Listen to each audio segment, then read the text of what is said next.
Take us through the story, because it sounds wonderful. If The Lord of the Rings sounded unfilmable when you read it, this seems absolutely unfilmable, and yet somehow you guys made a movie out of it. Tell me how, what it's about. Well, I mean, Mortal Engines is set about 3,000 years into our future. So the society has rebuilt itself.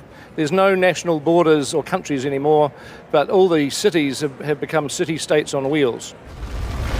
What is that? That is London.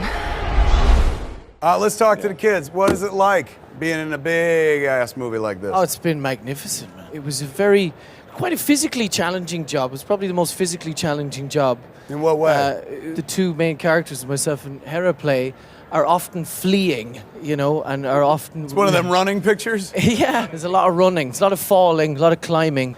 I think the tension and stuff is incredibly high a lot of the time, so you had to bring that energy every single day.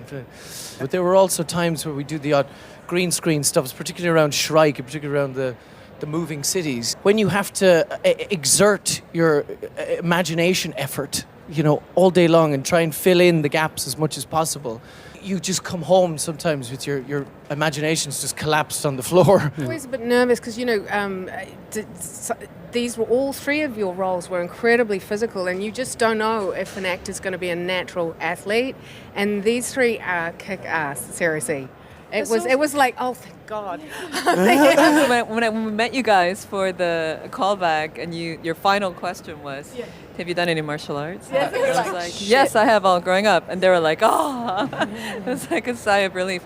But it was an incredible experience. This was my first film. It was like, if I can work with a group of people that are so such master creators who are so collaborative, and the attention to detail of every aspect was so incredible. I mean, it was a dream that I never dreamt about, but I was so lucky to be a part of.